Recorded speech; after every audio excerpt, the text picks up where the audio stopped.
and gentlemen. My name is Laura Farrelly, and on behalf of the Kells Tourism Forum and our gracious host, Rena and Brian, you're all very welcome to Telltime.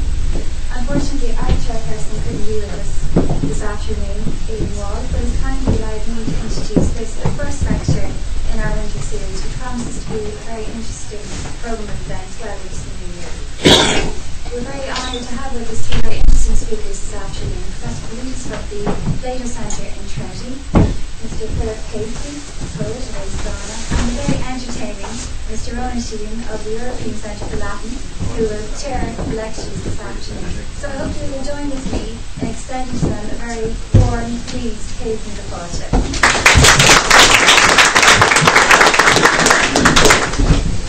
Thank you very much, Laura. I'm the entertaining part.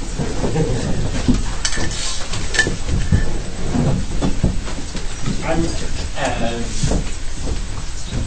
chairman of the Dublin branch of the European Centre for Latin, which is called after Robert Dennett, who once was at Trinity College, but who spoke Latin to his cousin on his way from Kilmainham jail to his trial in Green Street. The purpose of the European Centre for Latin is to revive the Latin consciousness of Europe.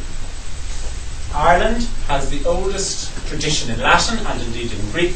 The centre also reading the classics. Outside of Italy, to the west of Italy at any event. And one of the ways we're trying to do this is to organise events in places in Ireland that have a Latin heritage. And of course, there is nowhere in Ireland that has a Latin heritage as old or as distinguished as that of Kells. Because, as you know, Kells is a Latin. And for the purposes of this evening, or this event today, I was on a very nice tour around this area with Lucy and Laura. And they pointed out, on our way here, the site of the ancient Irish Tailteann Games.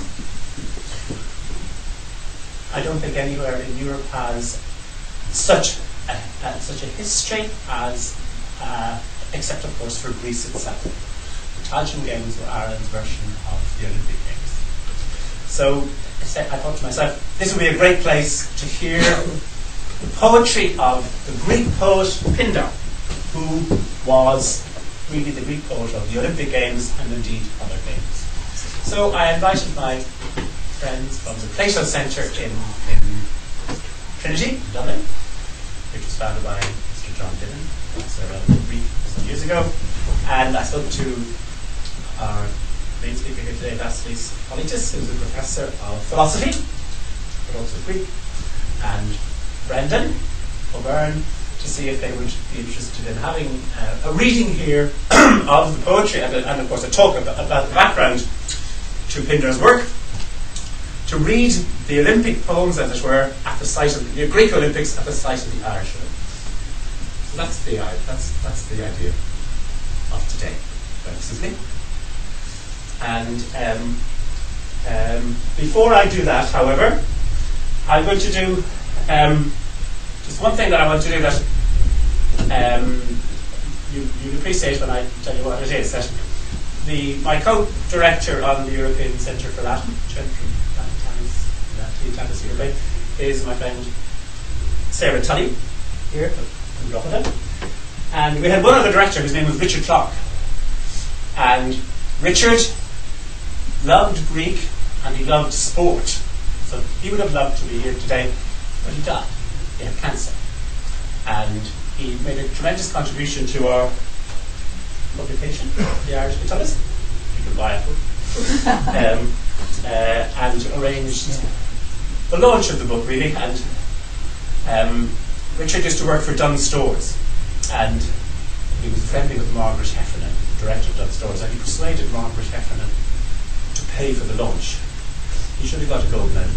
That's right. Nobody gets anything out of Margaret. Anyway, we're going to say a poem for Richard, right? And I'm going to say it in short. I'm going to say it in Greek.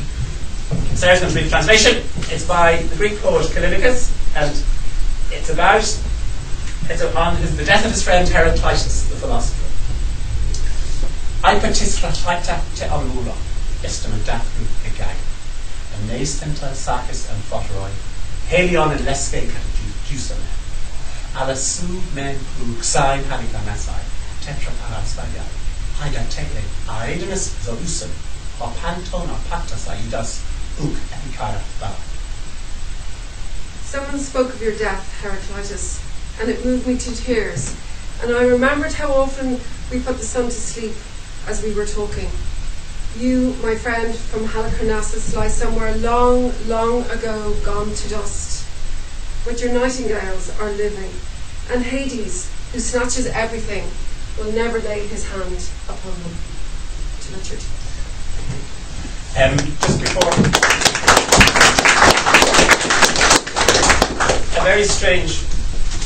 there's a very strange coincidence behind this event too, which is this: that after I had come back here from Tanzania and had been bewitched by Lucy's description of the Tolkien game and its attendant activity, I had spoken to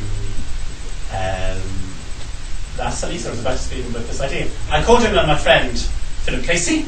It is on the ability, but it's on my side. And by an amazing coincidence, Philip had on his computer the poem about Talchu, the ancient Irish poem which records the foundation of the games, and he happened to have been reading it at that moment. So Philip was roped in. And the second part of this evening shall be, Philip is going to read that poem in English, and I'm going to read some of the verses in Old Irish, so that you'll hear what the sound of the Irish is like. And similarly, Vasilis is going to read some Greek of Pindar, so you'll hear what he gave us sound. Very good. I shall now pass you on to my friend Vasilis.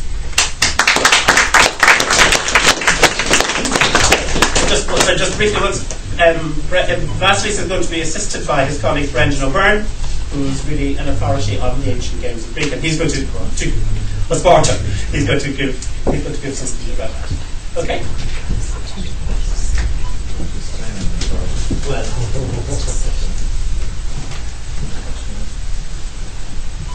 do you mind if I sit down? Thank you very much. Thank you. First of all, to Chaos Tourism and to Mrs. Clark for having us in this house, and to Roland. What can I say about Roland? I must have thought, as omens, that I have some poetic gold in my body. At least I can try to follow the master, the true master. Who I think we should yeah. Vasilis, just going to use the microphone.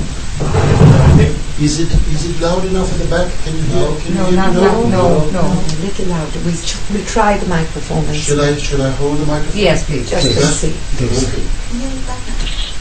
I mean, I can try to speak up. That's better, yeah. Is that better? That's good, yeah. Perfect. Let's see. Even without the microphone? Yeah, that's better, yeah. Okay, That's okay. I'll speak up. The Plato Center is really the child of John Dillon, and has been active for over 10 years now. And it's very much a communal activity. We put our minds together, and we are very much into division of labor, which, as you know, according to Plato, was the source of true happiness. And I think we've decided over the last days that we are going to allow Pindar as an honorary Platonist before his time. Aristotle still has to get permission, but we're working on that. I want to start by saying something about Pindar and his poetry in general, and then pass over to Brendan to tell us something about the background of the so-called Epinician poetry, the poetry in celebration of the games, the Olympic Games, the other games that were mentioned.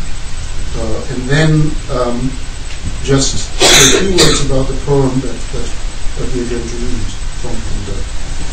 Some of it in Greek and all of it in translation. Now Pindar, we don't know his exact date, but they were around the 520 to 440. So he lived 80 years, and he was active as a poet for 50 of those years. His first poem is he wrote the 10th Pythian.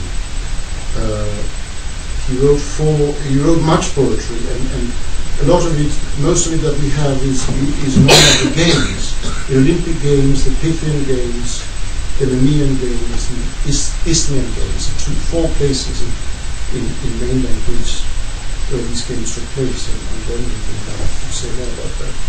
So the first poem that we know he wrote in 498, and the last, which is the one we should read, he composed in 446, so this spans 50 years plus. It's believed that he was born in Thebes, in Boeotia. How do you pronounce it in English? Boeotia, which is a place that you actually pass through on the way to Delphi. The road doesn't actually go through Thebes itself. I haven't stopped at Thebes. I never knew actually that until recently that Pindar is from Thebes. But now, next time I go to Delphi or wherever, I shall certainly do so. And he's actually buried in Thebes, this city. Perhaps we can even find a grave. The social background we don't really know. I very much have the impression from the way he appears in the poems, and the way he speaks, that he is from the aristocracy, but there is some disputable over that. And now Pindar wrote different kinds of poems, but the ones that we have, the ones that have survived, and we have many of his poems, and most of them are quite long, so we have quite a lot of material. I call the Epinician poems, the poetry in honor and celebration of the games, those Olympic games and the other, the similar games that took place in other parts of Greece. So it's an occasion for poetry. Is that what we say in English? Occasion poetry. It's poetry for a particular occasion. It celebrates the victor, usually a young man, sometimes only somebody who's adolescent and is just turning into adulthood, who has won in one of the, for example, in wrestling or in athletics or the games. So we have to imagine the context as either something like an extended private gathering rather than a large public festival, something like what we have today. But definitely with the center being the young man, his family, the extended family, and probably also the city. So a private gathering with a public dimension. And Pindar, we know, was paid for this poetry. So this was how he earned his living, as far as we know. I don't know what the importance of that is, but we'll come back to that in a moment. So the one thing that's fascinating is the mode of performance, how this poetry was performed, because it was not just read out the way we read our poetry now. It was performed by a chorus, a group of young people who would learn this poetry by heart and who would somehow dance the poetry in a quasi-ritual way. So there is this ritual or mimetic aspect to the way the poetry was performed or read out to the audience. Mimetic in the sense that somehow by acting the poetry, the various things that are related to the poetry become alive. They're not just spoken of, but they're there present in front of us. We can see them. Now, this Epinician poetry, this poetry in celebration of the particular victor in his victory in the games, gives the impression, both the content of the poetry and also the way it has been received and passed down, remember that most of what we have is lost. But this particular poetry is somehow preserved and thought to be especially well preserved. This all creates an impression that the poetry is of great significance, that something very profoundly significant is going on in these poems. And this is a little puzzling because, after all, okay, somebody has won at one of these games, and okay, the family is very proud, they want the honor, the glory, the fame, and this goes beyond the family to the city that this young man comes from. But the significance of this poetry seems to go well beyond this. And that's something that strikes me as puzzling. What is the source of this great significance? And there we have to think of the poetry as relating to the context of the games, the games that Brendan will talk about in a moment. And we know that the games were more than just sport, and their significance was more than just the honor, the fame, the glory of the participants, and above all the victor. They had a religious, a ritual, and mythical dimension. And I think that the sort of profundity of this poetry of Pindar's comes very much from that. So Pindar is celebrating the victor and his victory, thereby celebrating his family, the extended family, the city.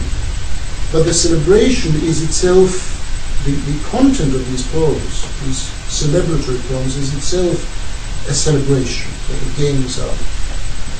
So it's a kind of celebration of a celebration. And the games bring in this much wider and deeper aspect of the celebration, that is to say, the religious, the ritual and the mythical aspect. Now, in a poem, in another poem, not the one we should read, called the Seventh Nemean, there is a line, I think, which captures this very succinctly. I quote, "Even high strength, lacking song, goes down into the great darkness." So the high strength is the athleticism, the contests, the victory, the victor, but without song, the song of the poem, this goes down into great darkness. And of course the first thing this means is that it's simply forgotten. But it's more than that. The darkness is not just the darkness that is contrasted with memory. It seems to have some even deeper meaning. And that, I think, is best captured by saying that what Pindar is doing is he's investing the ephemeral, the everyday that passes in a moment, with a permanence. The permanence here is more than just lastingness through being told and being failed. It's a permanence that is raised to a higher, kind of almost timeless, divine level, divine order. And on this note, I think Brendan can tell us more about the context of the games. Yes.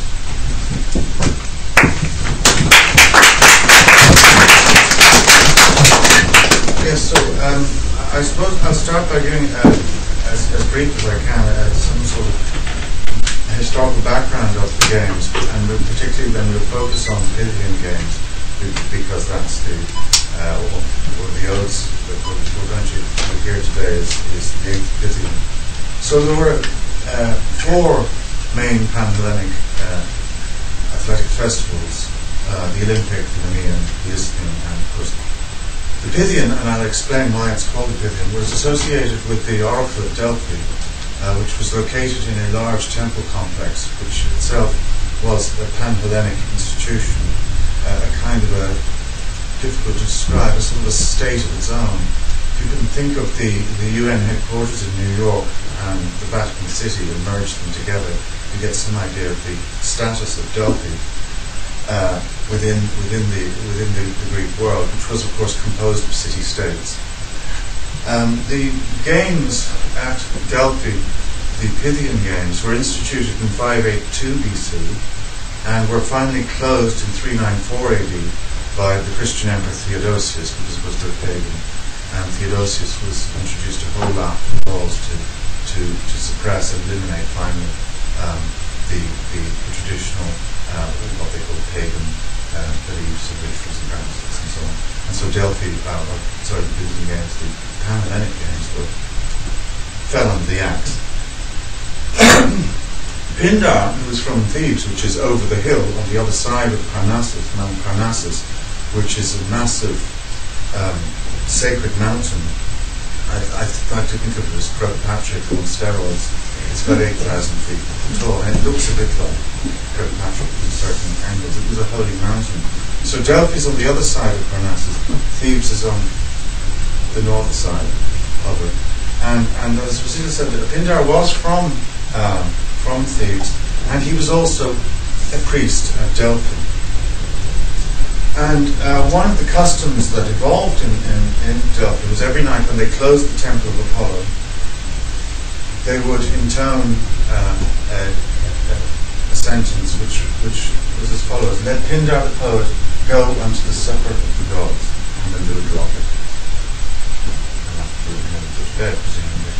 The temple itself housed the oracle. The oracle was a priestess, a young girl from a local village, who would be selected, and she would enter the precincts of the temple and would never leave. She would die there. She would never leave. And she would be suspended over a tripod, which was over a chasm from which strange gases emerged, and she would give cryptic responses to questions that were put to her by people who came from all over, not only the Greek-speaking world, but also internationally from the Middle East as well. Delphi's reputation was its status was enormous and famed throughout the known world at the time. And many of these answers we have some record of them. It's since been discovered that the Temple of Apollo sits astride two fault lines which cross, two major fault lines that cross, and that a gas has been identified, a gas that does have consciousness-altering properties. This is recent work by archaeologists in the last 20 years or so. Now, some background to the Pythium. What is the Pythium here? So, some mythology here. Gaia formed animals, but she also formed the monster serpent called the Python, which was made out of mud and slime. Now, after the deluge, weapons were very scarce, not only amongst humans, but also amongst the gods. But of course, Apollo had a little bow with a quiver full of iron-tipped arrows, and he dedicated himself to freeing mankind from the terror of this horrendous monster called the Python, a sort of large, enormous snake, reptile kind of creature. And he shot it with his full quiver. He emptied his entire quiver of arrows into the python and killed it. And the very spot in which he slaughtered this beast is in front of what became the Temple of Apollo, and was commemorated with a column at the top of which is a sphinx. And the sphinx can be seen now in the museum which abuts the main site at Delphi. I've been lucky enough to visit Delphi not just once but twice, and I've been able to see all of this. In fact, all of my, I must say, Ronan, I'm not an authority on this. Anything I know has been absorbed by osmosis by just merely being there. And perhaps sniffing the gas. So having slaughtered this beast, games were then instituted. Apollo himself instituted these games, and in fact all the Panhellenic games are based on some sort of mythical slaying, which was some service to mankind. So these are, in a sense, funerary games, in some sense. Now, originally, the Pythium games were unique in that they were completely musical. It was a musical competition. And Apollo, of course, is the god of music, as well as the god of the athletics were only added later.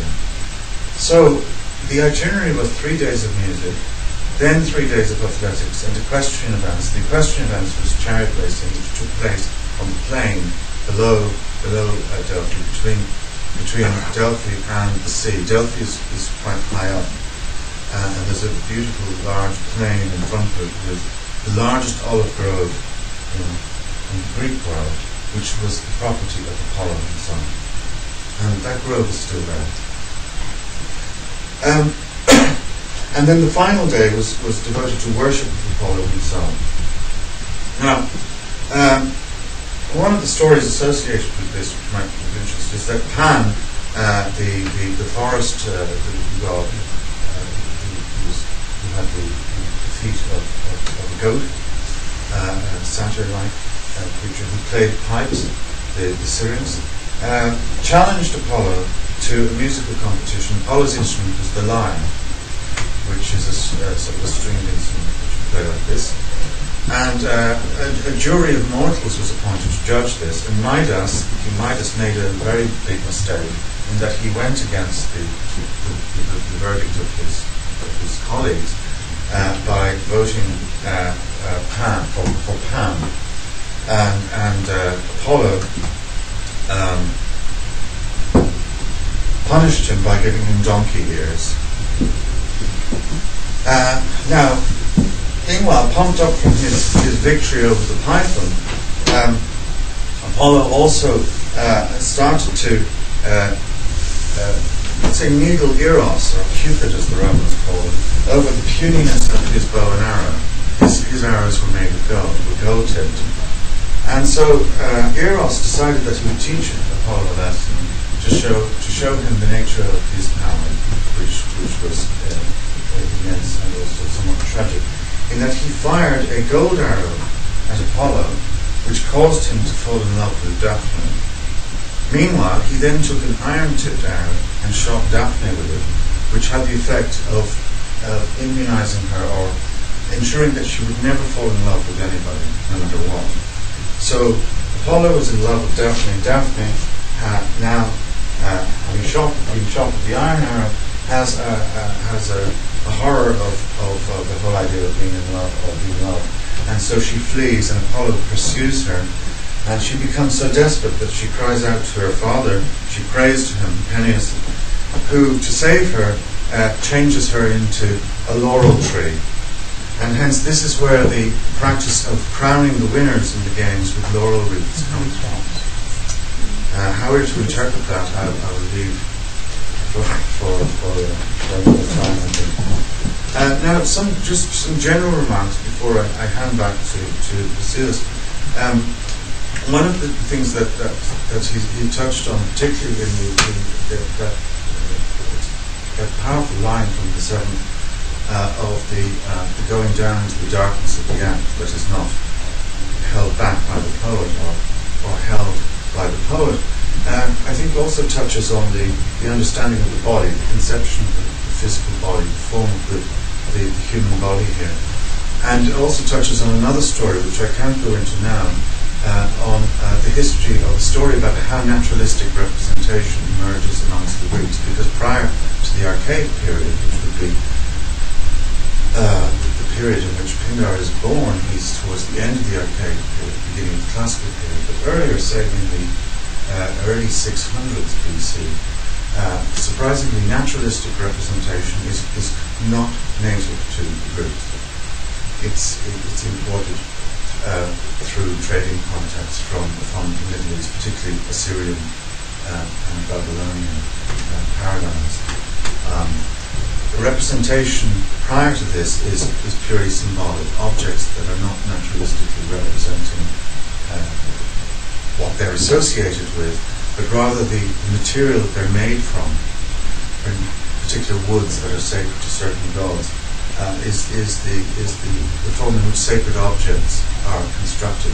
But from the Archaic period onwards, naturalistic representation starts to develop from its earliest beginnings of the very stiff and formalized picture of the Kouros, the young male standing like this, some of you will be familiar with it, to the more natural and relaxed, almost photographic realism, if I can use that term, a depiction of the kind of statuary that we're most familiar with, and which we associate in our minds with Greek art. This develops over time. It's a story that I would like to go into more detail with, but I can't, except insofar as it bears on our story. And a question that I would like to pose is, what is the meaning and significance for religious thought, then, of the valorization of the human figure, which appears at this time as the only one appropriate for representing the divine? So there's something about the kouros, the figure of the young man, also the kore, the figure of the young woman, and then the depiction of the gods that's emerging, particularly Apollo, who is a kouros. He's always depicted as a young man in the absolute bloom of his youth, and beauty and strength. So too, there is some sort of religious connection here between the figure of the victorious athlete and Apollo himself. There's some sort of connection between the immortal and the immortal at this point. So this trend or this development is usually referred to as anthropomorphism. So what is anthropomorphism? Well, one of the understandings of this, or one of the views, and perhaps it's the most recognizable, is that for the Greeks or for anybody, the gods were conceived of and represented in the image of human beings. This is conventional understanding of anthropomorphism. Or, as Jean-Pierre Vernon has suggested, and I think I agree with him here, it's rather the other way around. The human body becomes perceptible to Greek artists when it was in the flower of its youth, at this peak moment, which is very ephemeral, it's fleeting, it passes.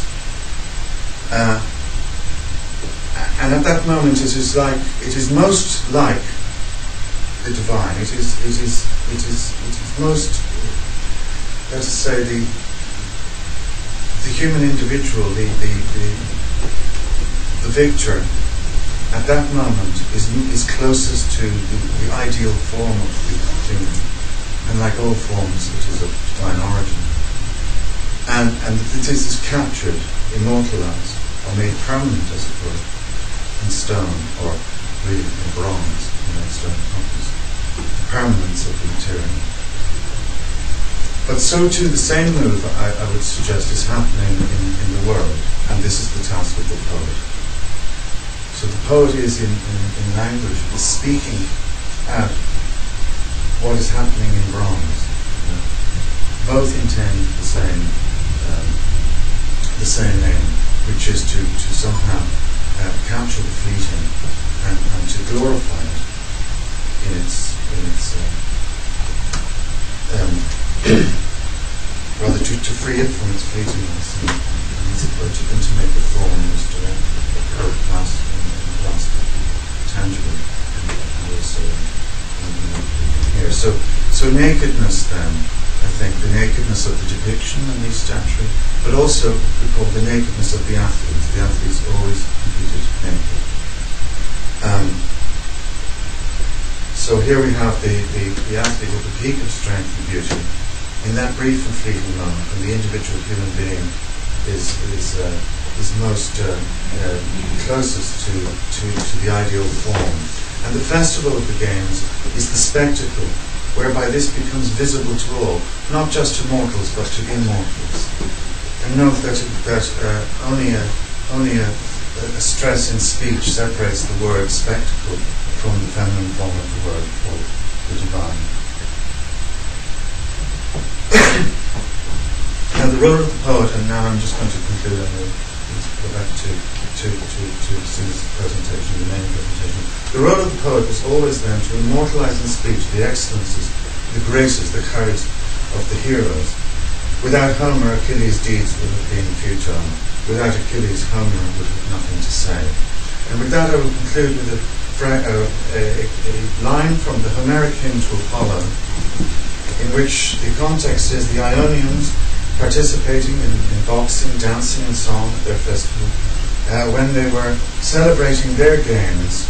Quote, any chance arrival, any visitor arriving, would think them to be immortals, and exempt from forever, from old age, for he would see the grace in all of them. End quote. Thank you very much.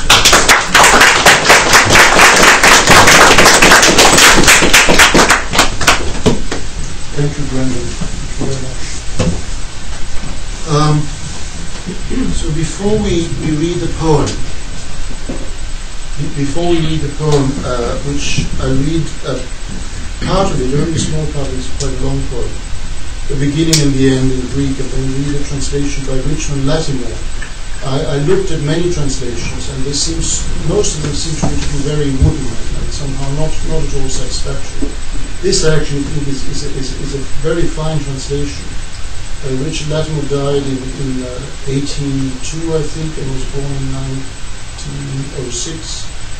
So I don't know exactly when he did this translation, but it must be about, say, 40, 50 years old. This, as we said, is Pindar's last poem, the 8th Pythian, and it's written not long before his death. The context of the poem is an island, Aegina, not far from Athens. In fact, this island is of some personal significance for me, because my grandfather, who had a tourist agency with French and Belgians, not people who spend most of their day lying on the beach sunning themselves, but a tourist agency precisely for visiting the sites of Greece and for those interested in ancient Greek civilization. And he used to take them, before this was shut down, to that island every time. It's only an hour's journey from the Piraeus, from the harbour. So Aegina is something that I remember from my childhood. The victor of this poem is Aristomenes, a victor in wrestling.